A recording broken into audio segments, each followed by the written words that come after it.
Benvinguts! La pandèmia ens va obligar l'any passat a cancel·lar les jornades de cultura popular, encara que la tecnologia ens permet continuar-les en un format diferent. Les jornades estan organitzades per la Federació de Colles de Ball i Cultura Popular d'Eivissa i Formentera, amb la col·laboració del Consell d'Eivissa i enguany també amb entitats com, per exemple, l'Institut d'Estudis Baleàrics o aquest any la Confraria de Pescadors d'Eivissa. La 20a edició es titula De la mà cap a la mà.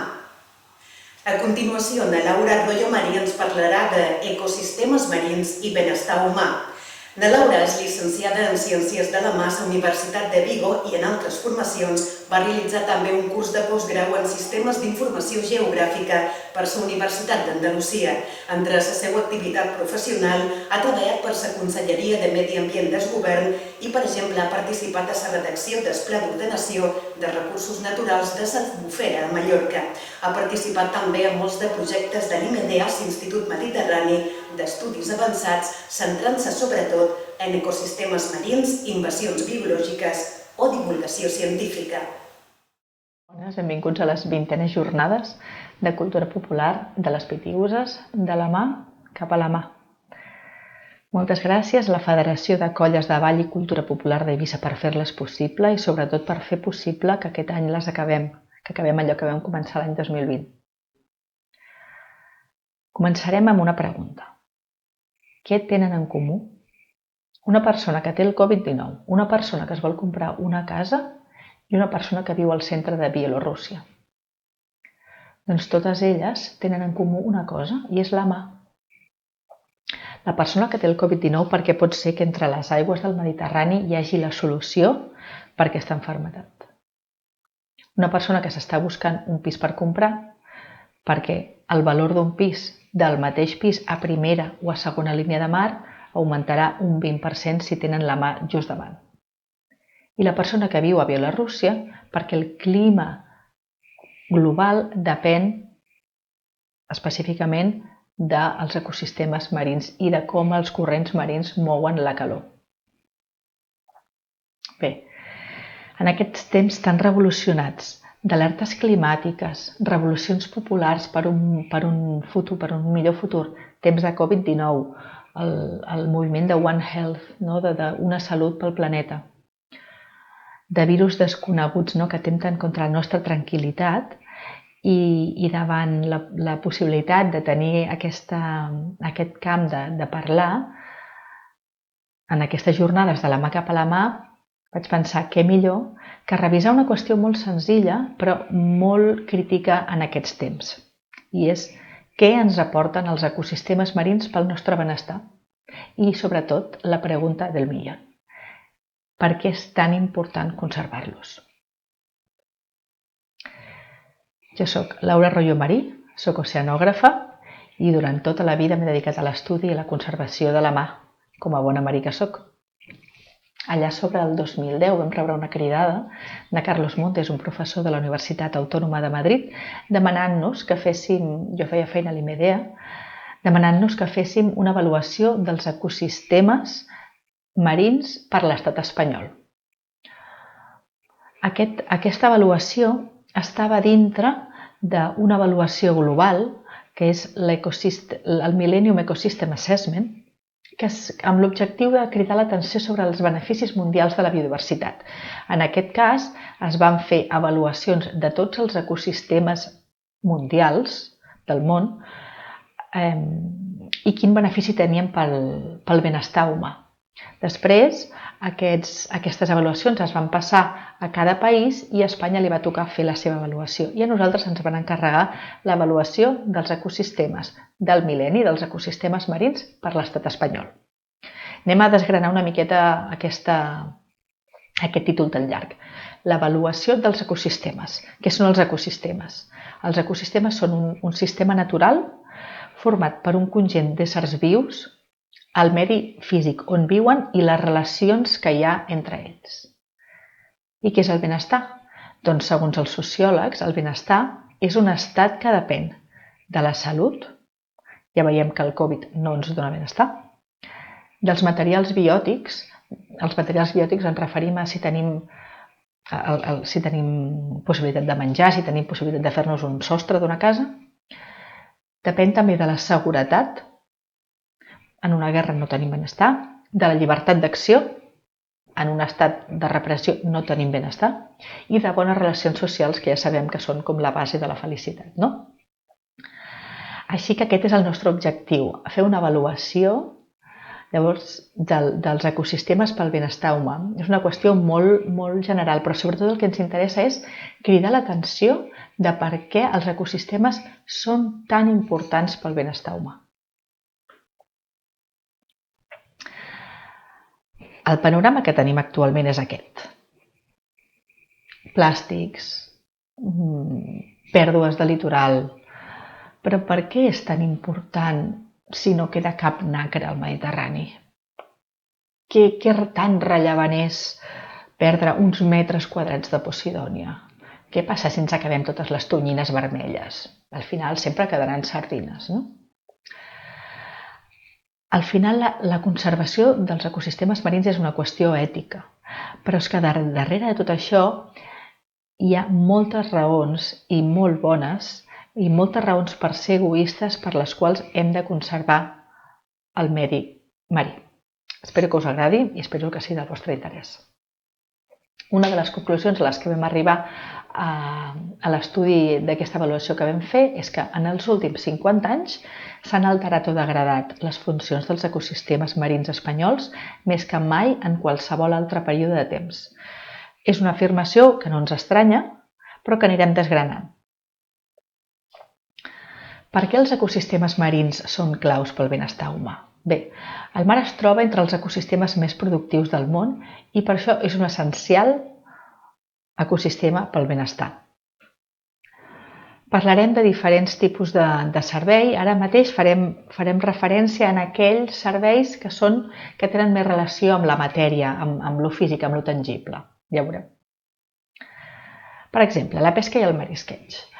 A Espanya, la funció del servei de la pesca ha estat molt rellevant històricament. Hem tingut una de les flotes més importants de la Unió Europea i del món durant molt de temps. Som uns grans consumidors de peix. En els últims 50 anys hem incrementat el nostre consum de peix de 30 quilos per habitant i any a 39 quilos per habitant i any. Després de Portugal, som el país que més peix consumeix de la Unió Europea. També és veritat que l'Organització Mundial de la Salut recomana 3 racions de peix per setmana per tenir una bona salut, però aquí ens trobem actualment en un servei que té una crisi per sobreexplotació. Si podem, en aquesta figura que veiem aquí, veiem que al principi de la figura estem sobre els anys 50 i al final estarem sobre l'any 2010, una cosa així. Veiem que aquesta màxima de color verd significa els estocs. Són estocs pesqueries que estan en desenvolupament, o sigui, pesqueries que encara s'extreu molt menys peix del que hi ha realment. Veiem que les pesqueries en desenvolupament van disminuint i van augmentant les pesqueries que estan en color vermell.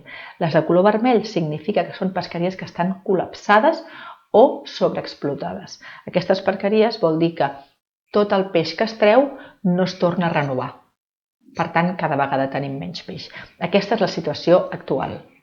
Tenim un 75% de pesqueries col·lapsades o sobreexplotades i només un 10% de pesqueries en desenvolupament o encara per desenvolupar-se.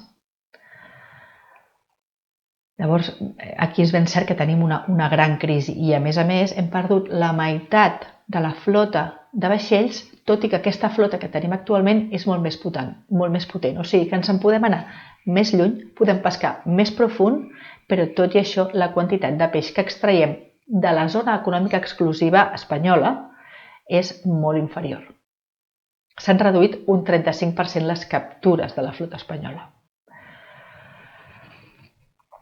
Només per dir això, nosaltres seguim consumint peix. Llavors, d'on ve aquest peix? Doncs la meitat del peix consumit a Espanya ve de fora de la zona econòmica exclusiva espanyola. Tenim bones notícies també per aquest servei, que la transformació i comercialització del peix ha augmentat un 50% i el valor d'aquest peix ha augmentat un 90%. O sigui que tenim una miqueta de les dues bandes. Crisi per una banda, però revalorització per una altra. Després tenim un altre sistema, un altre servei important, que és el de l'aqüicultura. Si no tenim peix silvestre, què hem de fer? L'hem de conrear nosaltres. Llavors, en les últimes dècades, l'aqüicultura s'ha desenvolupat molt notablement a Espanya. Les causes estan clares, no? El decreixement dels estocs naturals i, a més, la investigació científico-tècnica que ha ajudat a que aquest conreu d'organismes marins es millori. Però, a més, l'ajuda econòmica dels estats perquè es desenvolupi aquest servei. És un servei que ha augmentat molt en els últims anys, tant a nivell de producció com a nivell de treballadors. Com veieu en aquesta gràfica, això és l'evolució des del 1990 només, però si tinguéssim dades del 1950 simplement estaria una miqueta més estirada la línia, fins al 2019. Veieu que és una pujada molt significativa de la producció de peix. A Espanya el que més es produeix és dorada, lubina i rodaballo. També es produeix molt musclo, que no l'hem posat a la gràfica perquè sortiria. Realment la producció de musclo és com 5 vegades més la producció de peix en global, per això no l'hem posat a la gràfica perquè no se'n surti, però realment Espanya és un exportador molt important de musclos a nivell mundial.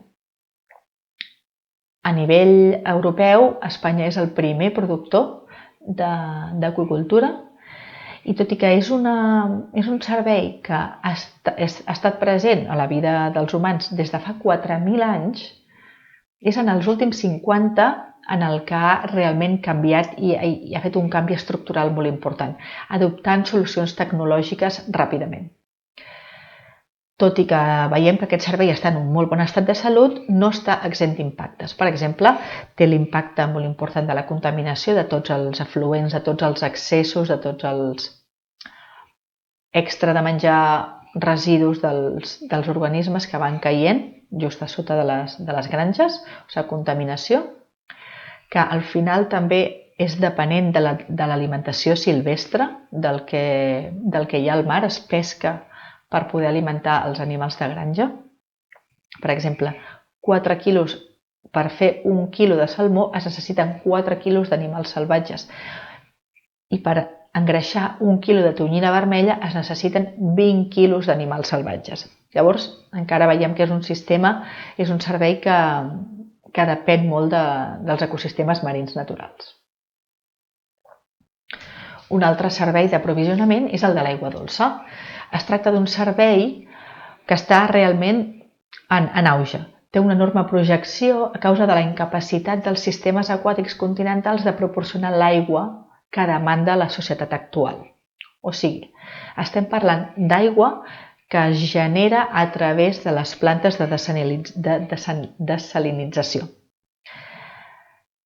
Què tenen com a beneficis? Doncs clarament, minimitza les restriccions d'aigua de zones que de manera natural no tenen molta aigua, ha facilitat el desenvolupament turístic i, per tant, l'economia de certes regions, com per exemple Canàries, Catalunya, Andalusia, Múrcia, Comunitat Valenciana i també Balears. Però està clar que tampoc està exempt d'impactes. Per exemple, per produir 1 litre d'aigua consumible es necessita molta energia, però és que a més se'n generen uns residus i aquests residus són molt tòxics si es tiren a la mà. Els ecosistemes marins també són font de matèries primeres. La primera que se'ns pot acudir és la de la mà, que al llarg de la història de la humanitat ha patit moltes fluctuacions, ha patit moments d'èxit i de moments de no tant èxit. Fa molt de temps la sal era un bé d'intercanvi molt important, va passar una època de no èxit i ara últimament, en aquests últims anys, els diferents sals, les sals de qualitat, les sals gourmet, les sals de vi, les sals d'escames, les sals d'estrenc han tornat a revaloritzar-se molt. Però també, per exemple, un dels serveis d'aquestes matèries primeres podria ser l'extracció de cru i gas. A Espanya, només menys d'un 1% del consum total de cru procedeix de zones marines. Llavors, diguéssim que no és una part important, tot i que s'han intentat fer noves prospeccions que no han tirat endavant. Altres coses que se n'extreuen, sorra, per exemple, per a la construcció, tot i que ara ja estigui prohibit, però s'han utilitzat, però sí que s'utilitza encara per la regeneració de platges.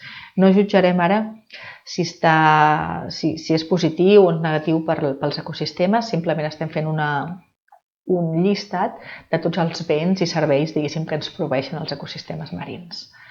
Per exemple, a Astúries també recullen les algues que queden depositades sobre la platja i es fan servir per fertilitzar els camps. Aquí al Mediterrani fem servir la posidònia, com l'alga de vidriers, per fer l'aïllant dels sostres de les nostres cases, com a jaç d'animals, etc. Els fons de mal, també que estan protegits i serveixen per extreure diferents substàncies, o per exemple les esponges de mà amb les que ens dutxem. Un altre servei molt important és el de les energies renovables. A Espanya, la generació i ús d'energia eòlica ha experimentat un augment extraordinari en les últimes dècades. Què tenen de bo els camps eòlics a la mà? Doncs que són camps de vents molt intensos, previsibles i constants. I és la diferència gran amb els camps de vent que estan a terra. Actualment a Espanya només es genera uns 5 megawatts d'energia, o sigui, és una energia molt mínima, però a Europa se n'estan generant molt. Els països de major generació són Dinamarca i Regne Unit, que tenen ja uns parcs offshore molt importants. Com a beneficis d'aquesta energia, doncs, evita el consum d'energies fòssils. Per tant, disminueix els gasos d'efecte hivernacle i, molt important, minimitza la dependència energètica exterior de l'estat espanyol. Està clar que tampoc estan exempts d'impactes, doncs tenen aquests parcs offshore, tenen un impacte sonor i paisatgístic molt important per a les espècies marines. Un altre servei és el servei de patrimoni genètic, medicines i principis actius. El patrimoni genètic que alberguen els ecosistemes marins espanyols suposa un enorme potencial pel desenvolupament de la biotecnologia i, com veurem després, és un de les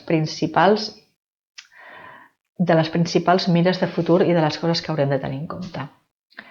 Al mar hi ha una autèntica guerra química entre organismes, espècies que produeixen substàncies per atacar-se les unes a les altres, espècies que produeixen substàncies per dir-los a les larves que aquest és el bon lloc per assentar-se. Moltes d'aquestes substàncies inhibeixen algunes, però també poden inhibir patògens, i aquesta és la clau de que siguin utilitzades per un ús terapèutic, en aquest cas pels humans.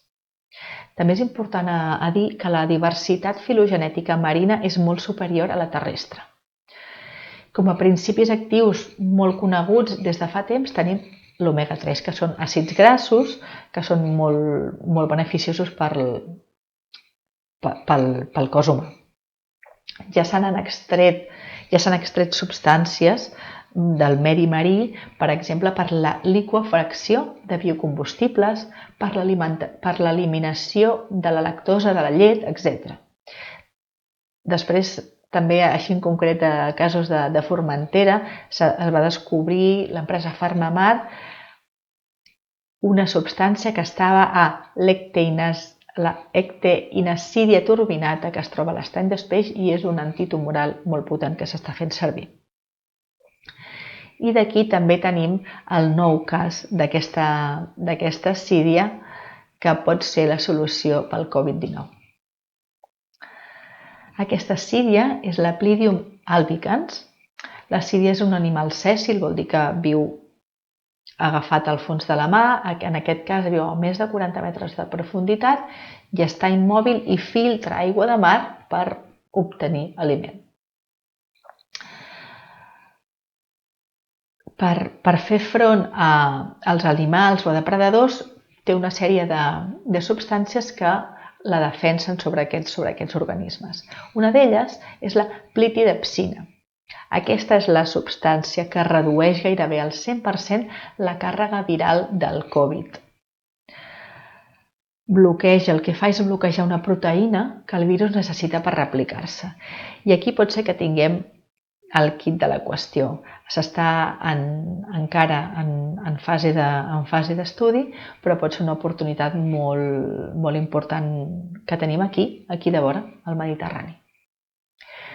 Aquest cas del patrimoni genètic, aquest servei, el que podem dir que tenim encara pendent és fer un marc legal per garantir la sostenibilitat d'aquests organismes que tenen tant encara a dir-nos.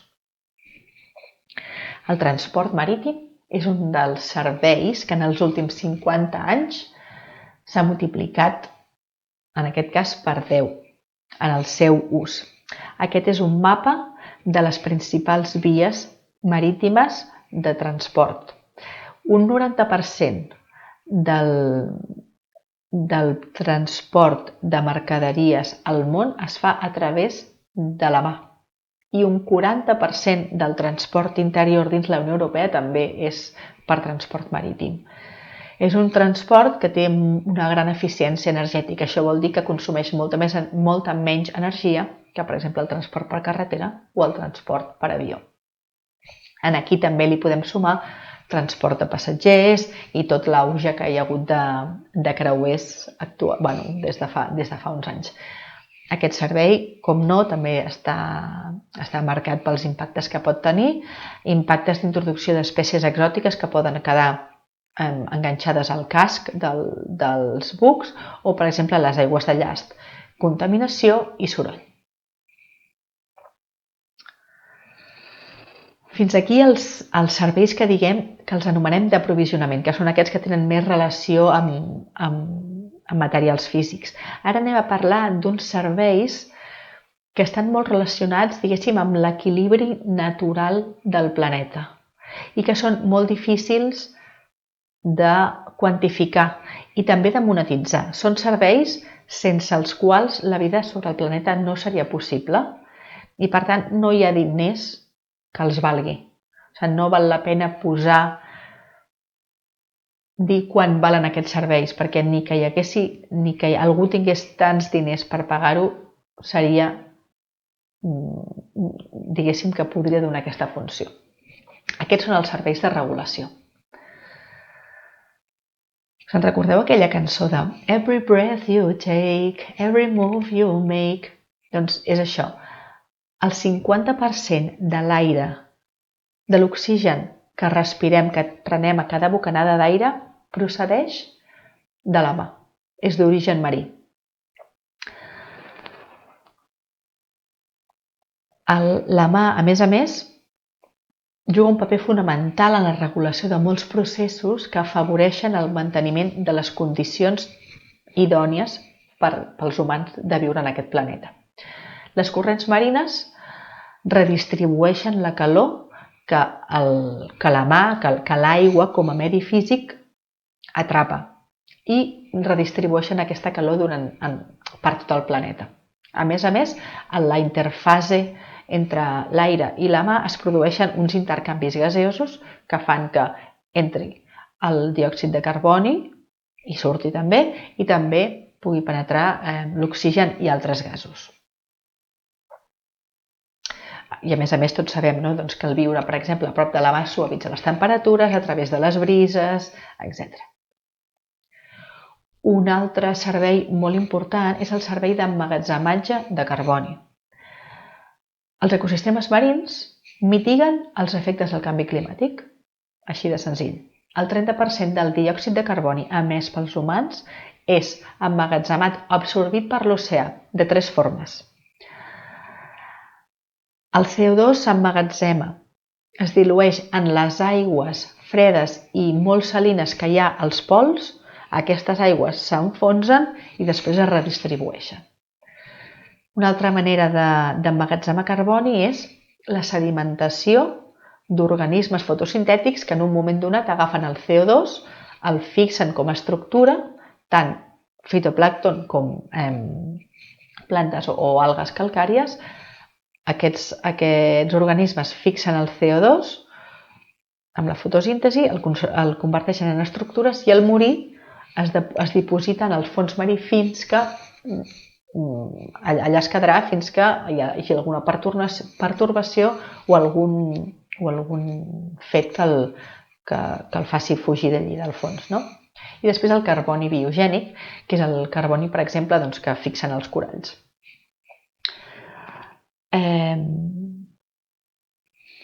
Què passa? Si perdem, una de les qüestions que tenim són les pèrdues d'ecosistema, no? Si perdem aquests ecosistemes litorals que fixen el CO2 i el converteixen en carboni que es queda allà, que es queda sota la mà i que no es mou i que ja no actua com a gas d'efecte hivernacle, si destruïm aquests ecosistemes litorals passen dues coses. Una, que deixen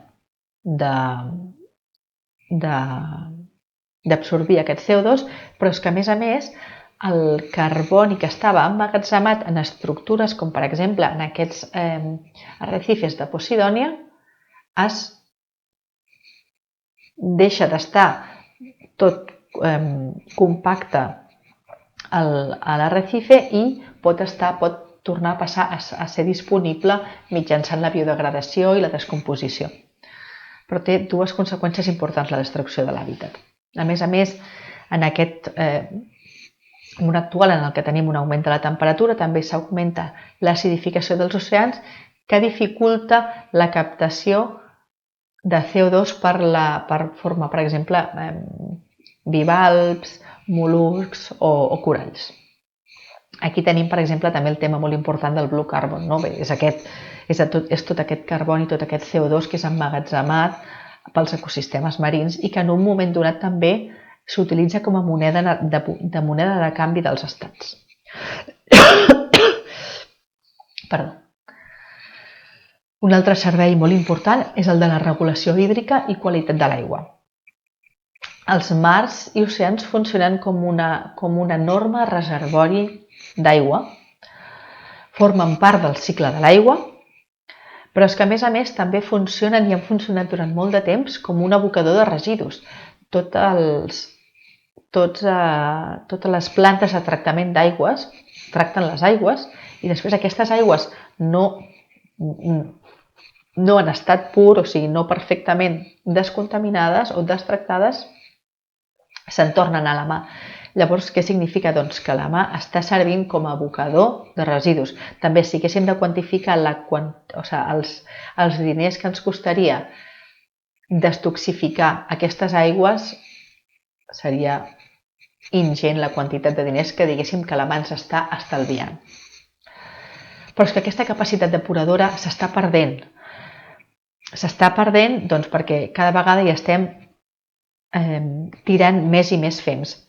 El mar té una capacitat depuradora brutal, molt important, perquè el mar és molt gran, molt vast, perquè l'oxigen oxida, perquè a més hi ha efectes físics com el de les onades, la radiació o la salinitat que degraden tots els, per exemple, plàstics que tirem o fins i tot substàncies més perilloses.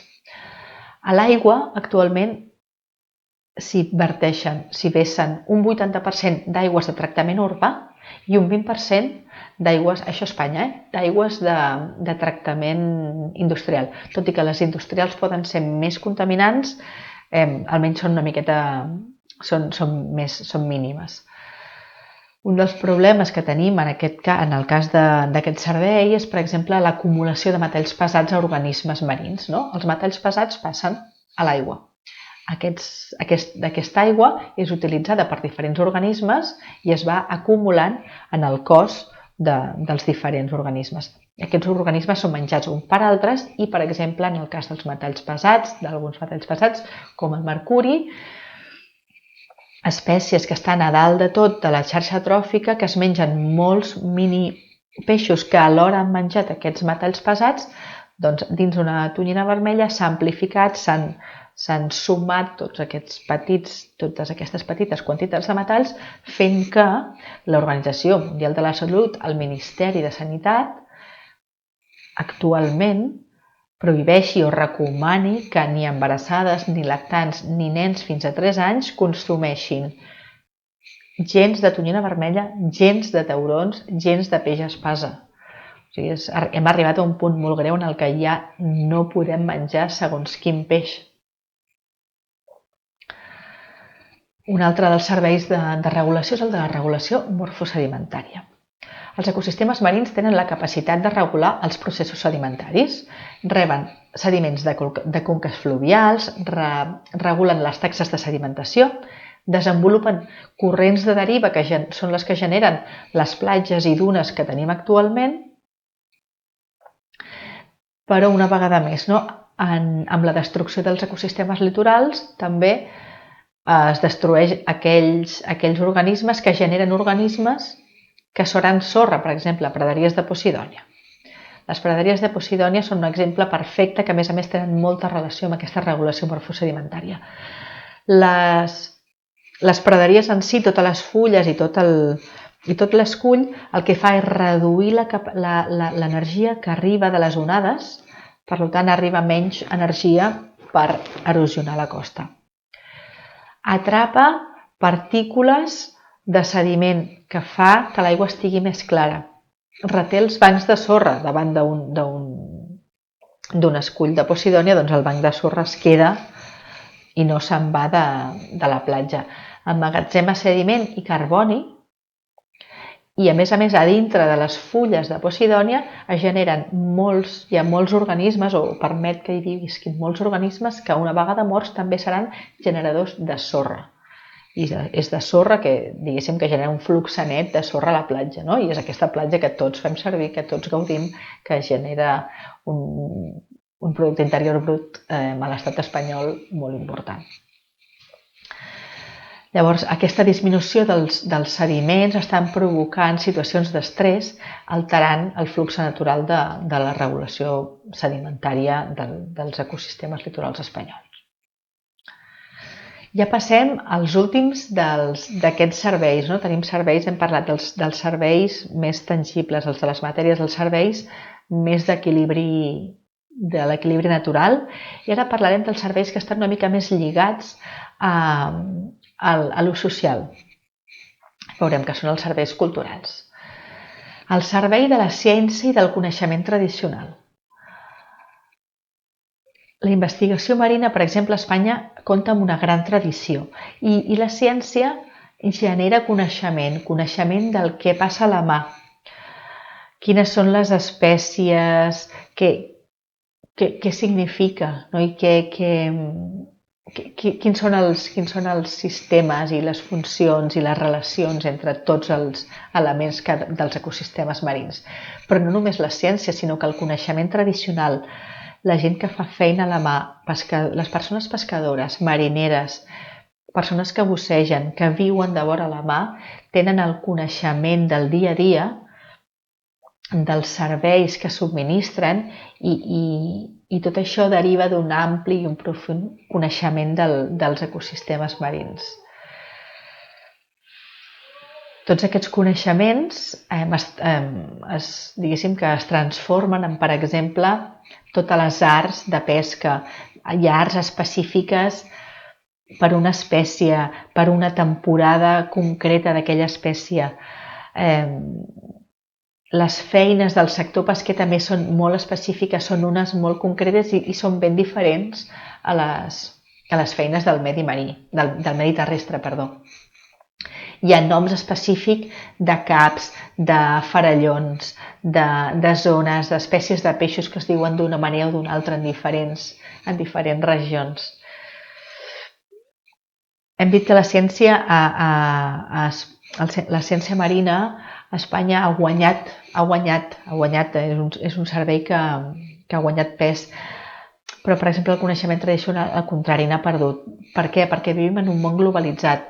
Ja no depèn tant on vivim, pot ser que vivim de vora la mà, però visquem completament a espatlles de la mà. És més, per exemple, s'han perdut un 47% de les feines relacionades amb la mà, sobretot amb les pesqueries, s'han perdut.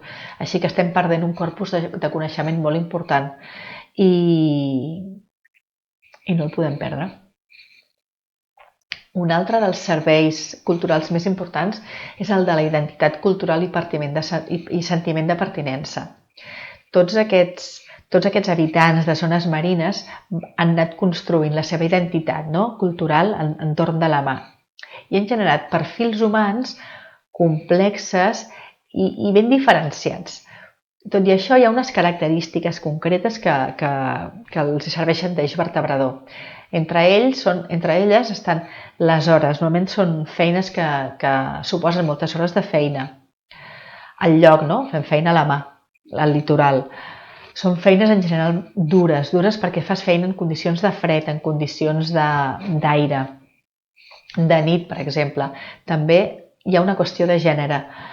Hi ha moltes menys dones fent feina a la mà. Una dona per cada 5 homes. Ens trobem una societat, la societat marina, que s'està envellint cada vegada més. S'està envellint molt la població activa, sobretot la relacionada amb la pesca i amb el tractament de la transformació d'aquests béns. Cada vegada hi ha més estrangers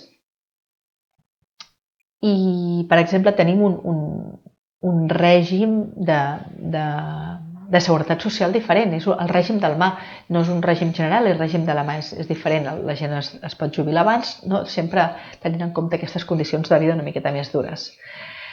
Però en aquesta identitat cultural també tenim qüestions una miqueta més filantròpiques. Estem parlant del vocabulari relacionat purament amb la mà. Hem fet una cerca de tots els refranys del diccionari espanyol i hi ha 230 refranys que tenen a veure amb la mà. Per exemple, cantos de sirenas, oídos de pescadores. En calma el mar no creas, por sereno que lo veas. I molts més.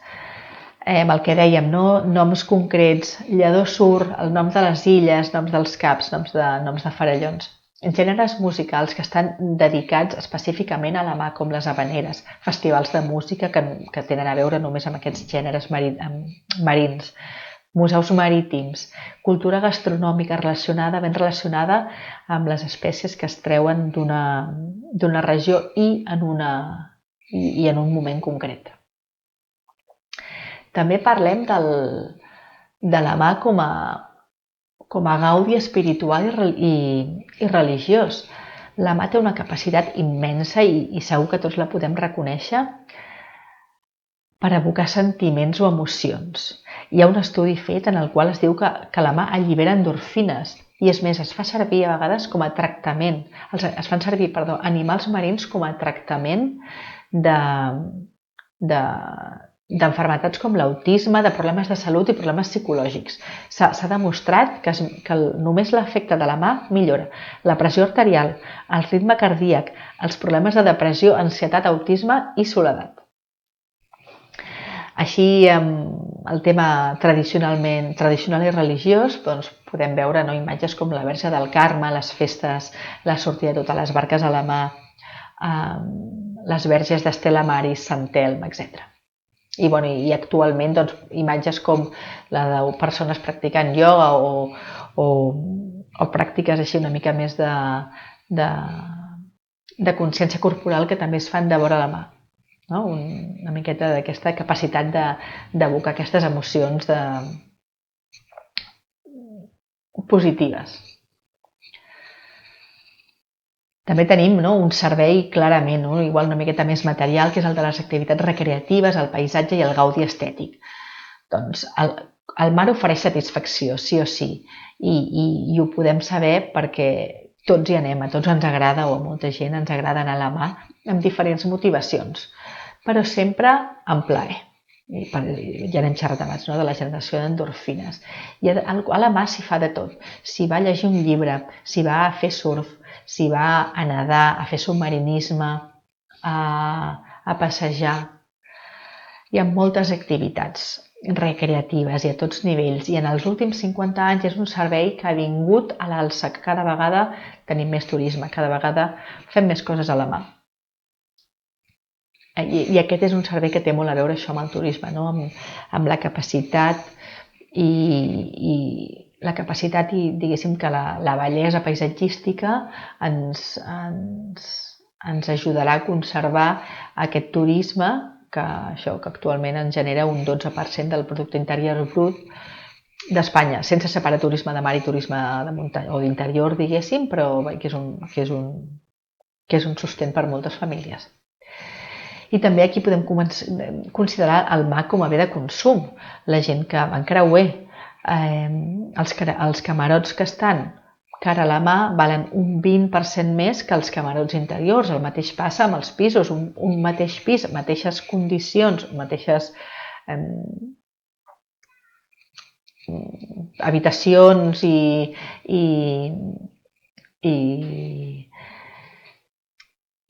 instal·lacions, un pis que està davant de la mà i un pis que està a segona línia de mà pot haver-hi una diferència de preu molt, molt important. I un servei que també està relacionat amb els serveis culturals és el de l'educació ambiental marina, que en aquests últims anys també ha augmentat moltíssim, ha augmentat el número de nivells de museus marítims. Han augmentat els programes d'educació ambiental marina de les àrees marines protegides. Hi ha més centres de recuperació d'animals, més aquàriums. I tot i que l'educació ambiental marina ha augmentat en un moment en què la qualitat dels ecosistemes marins ha disminuït. Bé, tot això és un fet que és així, però que s'havia de mencionar. Bé, després de tota aquesta llista dels serveis dels ecosistemes marins que ofereixen cap al benestar humà, quin és l'estat actual dels serveis dels ecosistemes marins a Espanya? Doncs una de les conclusions que hem tret en aquesta avaluació que vam fer és que en els últims 50 anys s'ha incrementat l'ús del 80% dels serveis i un 40% d'aquests serveis estan degradats o utilitzats insosteniblement. Està clar que si som més persones i tenim ens movem més, doncs farem servir més aquests ecosistemes marins, els ecosistemes marins i altres ecosistemes. Però bé, en aquesta gràfica, què és el que es veu? Es veuen en color verd els serveis que estan, diguéssim, que s'han vist condicionats positivament i en color taronja o vermell els serveis que estan degradats. Comencem pels que estan degradats. Són els serveis de regulació. Vol dir que són serveis que estan en mal estat, que s'han vist disminuïts el seu potencial d'acció s'ha vist reduït. Per exemple, un d'ells és la qualitat de l'aigua. Doncs la qualitat de l'aigua s'ha disminuït la capacitat de dilució al medi de contaminants.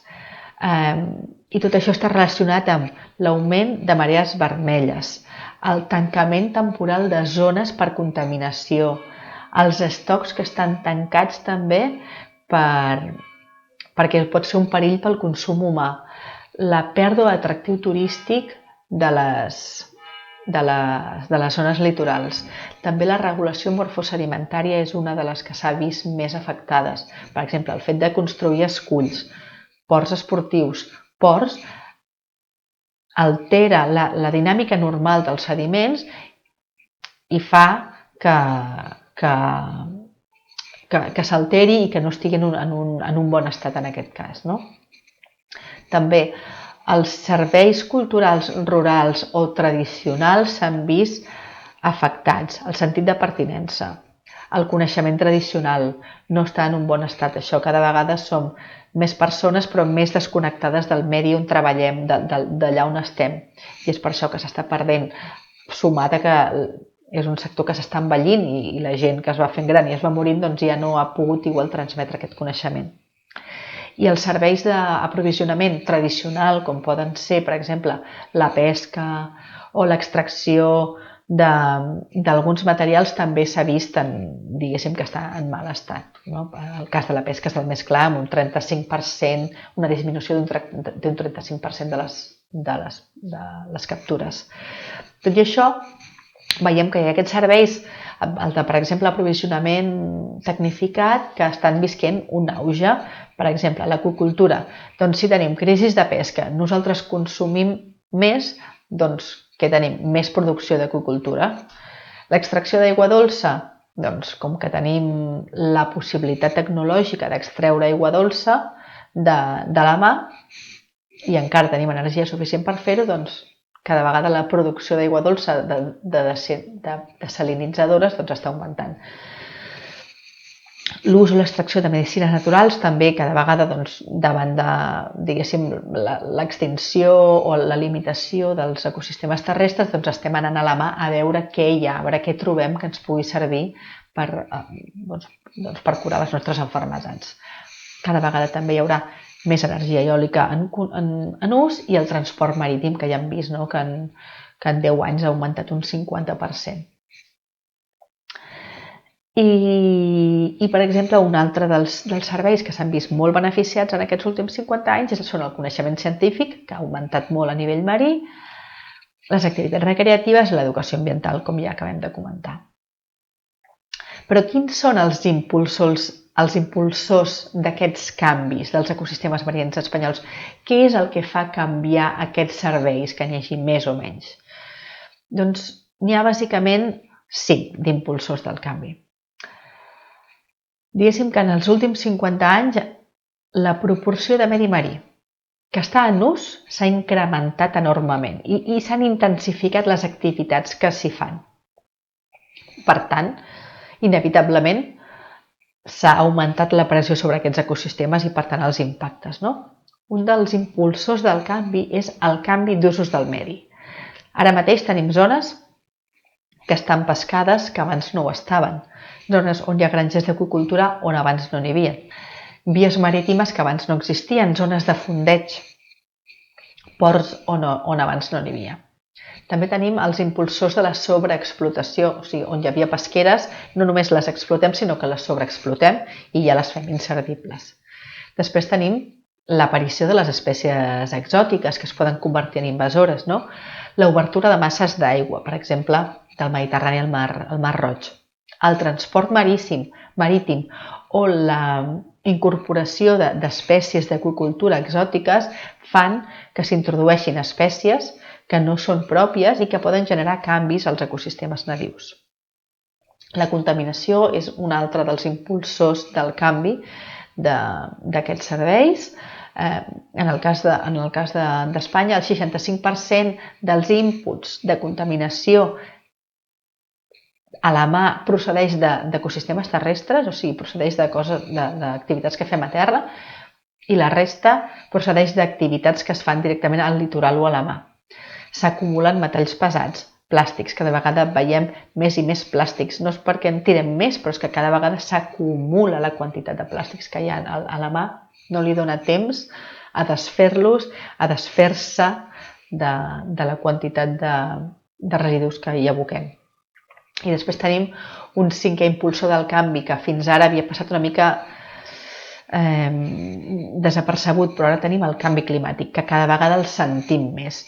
Cada dècada augmenta 0,34 graus la temperatura mitja de la mà i estem sentint uns augments de 3,4 mil·límetres l'any del nivell mitjà de la mà, des del 1993. Això significa que hi ha 32 milions d'espanyols que estan afectats pel canvi climàtic i no vol dir només les persones que viuen de vora, però també refereix a... també aquests efectes del canvi climàtic van una miqueta terra endins.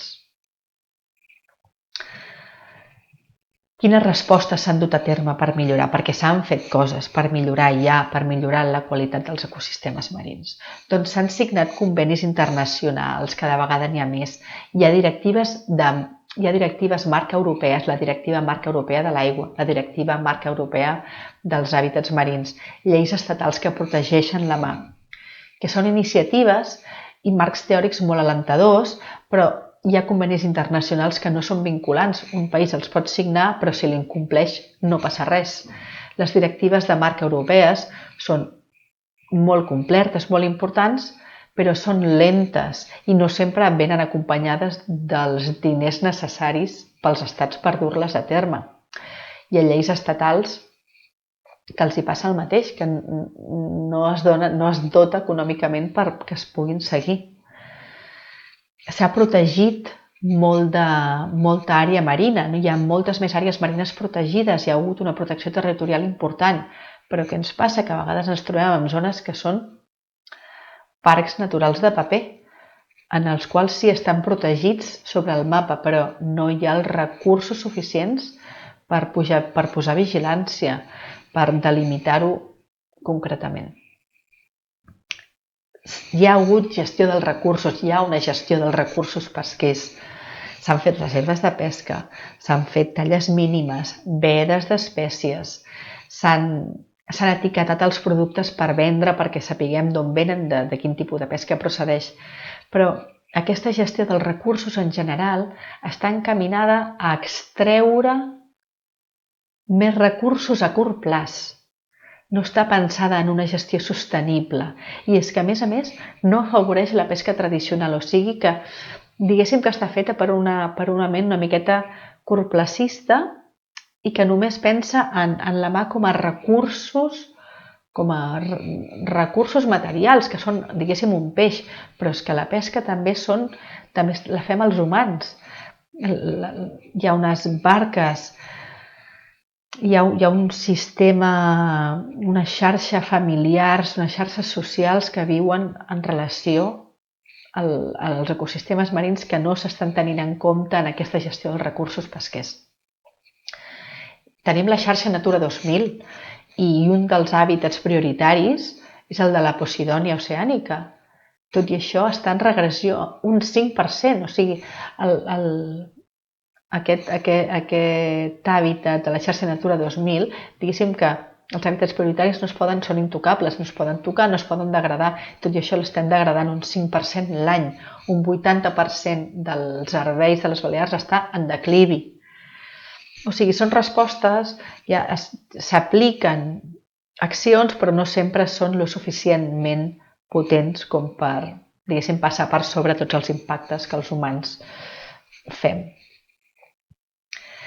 Què s'ha fet més? Doncs s'han obert programes de ciència ciutadana marina, s'han fet acords de custòdia d'àrees marines, tenim més programes d'educació ambiental, més voluntariats ambientals, més centres de recuperació. O sigui, això són coses molt positives que s'han fet, però que encara no arriben, diguéssim, al llindar de tots els impactes. Com podem evitar la degradació dels ecosistemes marins i dels seus serveis, els serveis que ens brinden en el benestar humà? Doncs si acceptem que en els últims 50 anys el 40% dels serveis avaluats s'està degradant, podem assumir que les mesures preses fins ara no han sigut suficients. Llavors, què és el que hem de fer? Doncs 4 idees apuntades, empinzellades, n'hi hauria moltes més. Però s'han de crear espais i processos participatius en els quals gent de l'administració, o sigui, gent que pren les decisions, la gent que viu a la mà, els usuaris, estiguem tots ficats en aquests processos.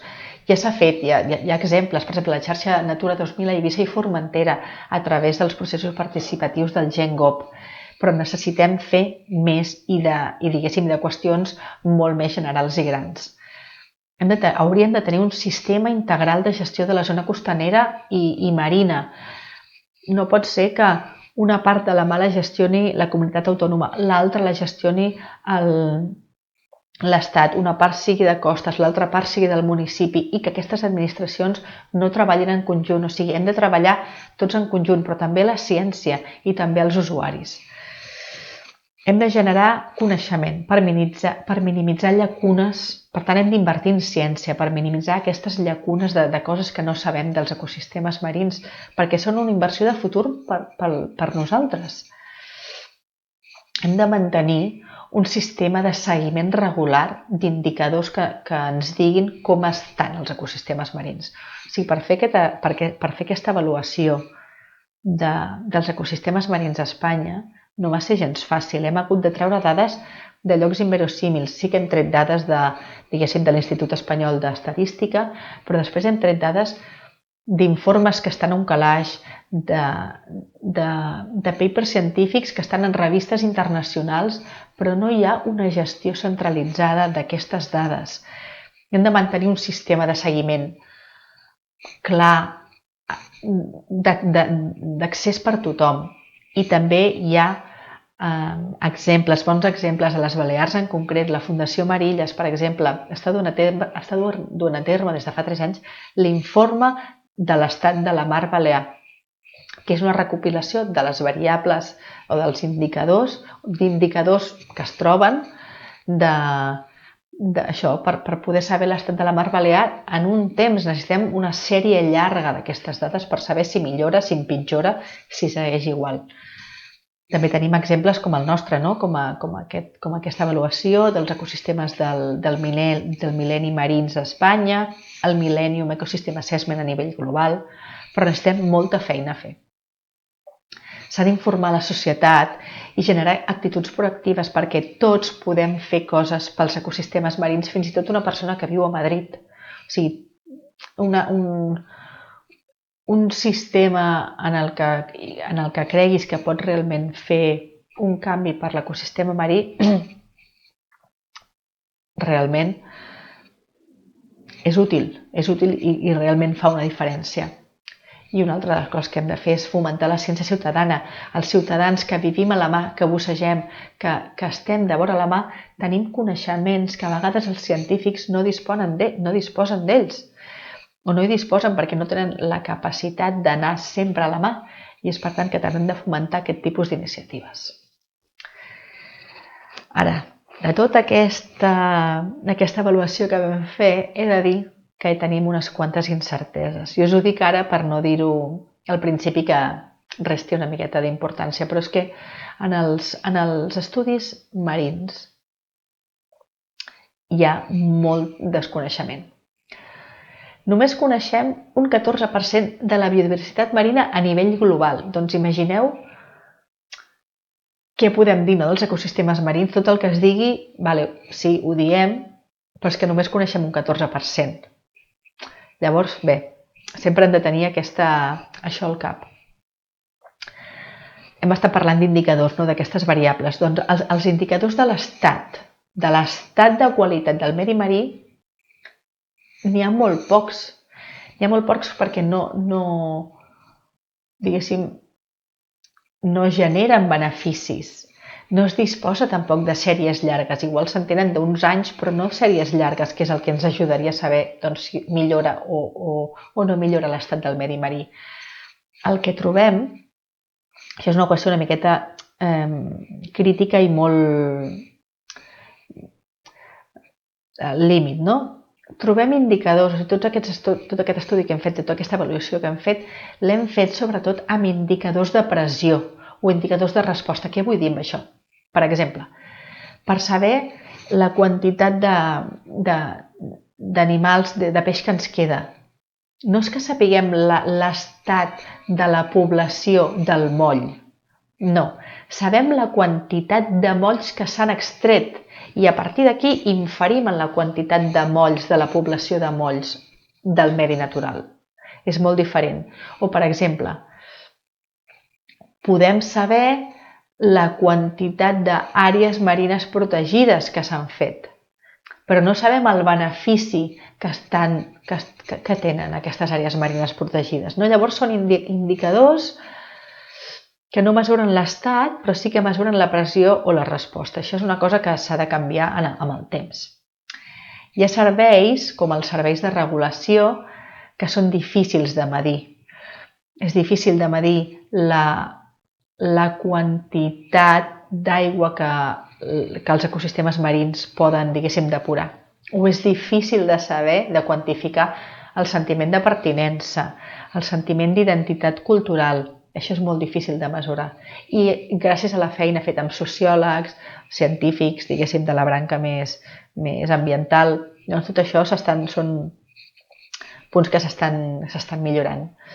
Però és que a més tenim que són els ecosistemes marins, diguéssim, i els ecosistemes en general, són sistemes complexes. Primer, que si no s'entenen del tot, com es poden medir, no? Primera pregunta. I segon, entre els diferents impulsors del canvi que mencionàvem, es generen sinergies. Per exemple, les espècies invasores s'amplifica per l'acció de l'augment de la temperatura. I d'això encara no es coneix ben bé quina és aquesta sinergia. O, per exemple, hi ha sistemes que no són lineals, que diguéssim que si deixem de pescar bacallà durant 5 anys, tornarem a l'estat dels bacallans que hi havia fa 5 anys. O sigui, són sistemes no lineals. Hi ha punts en els quals arribem que ja no tenim un retorn possible a la nostra situació prèvia. Llavors, davant de tot això, fer una miqueta de recopilació. Com es percep el futur dels ecosistemes marins espanyols? Està clar que el futur del benestar de la societat espanyola mira cap a la mà. La humanitat serà molt més aquàtica del que és fins ara, del que ha estat fins ara. Primer, perquè els sistemes terrestres estan arribant al límit. I això es tradueix en que hi ha nous serveis, com el de l'energia. El de l'energia no només el vent, sinó cada vegada també farem servir les onades, farem servir les marees, els biocombustibles. Farem servir noves fonts amb principis actius nous per farmacologia, per resoldre malalties que tenim. És per això que és important la conservació del medi marí. Ho hem vist en el medi terrestre. Medis, ecosistemes terrestres simples, no complexos, fan que virus patògens s'escapin de l'ecosistema natural i ens puguin arribar als humans. Això és, diguéssim, la traducció d'aquests ecosistemes degradats, més senzills. Per tant, hem de mantenir la complexitat, la diversitat dels ecosistemes marins perquè no ens passi el mateix. L'ús sostenible dels oceans requereix d'inversió en ciència, però també requereix de sabers tradicionals i, sobretot, de la cooperació intersectorial, del que dèiem, d'usuaris, ciència i de les persones i dels serveis tècnics que prenen decisions molt importants. S'ha de crear un marc legal que vetlli per la sostenibilitat real, la sostenibilitat no de paraula, la sostenibilitat que significa que els recursos que tenim ara els tindran els nostres fills i generacions futures. I en vèncer tots aquests desafiaments descansa en bona mida el futur de la humanitat i de la biosfera. El nostre present i futur econòmic està vinculat a la conservació dels serveis dels ecosistemes, que els ecosistemes proveeixen. I no només a nivell econòmic, sinó també a nivell social, cultural i polític, comprometent el benestar de generacions futures. Totes aquestes dades les podeu trobar en aquesta web, ecomilenio.es. Aquí podeu trobar tot el nostre treball, l'avaluació dels ecosistemes marins a l'estat espanyol i moltes altres dades. Us deixo també el meu correu electrònic per si teniu qualsevol dubte i moltes gràcies per l'atenció i espero veure'ns d'aquí molt poc. Salut a tothom.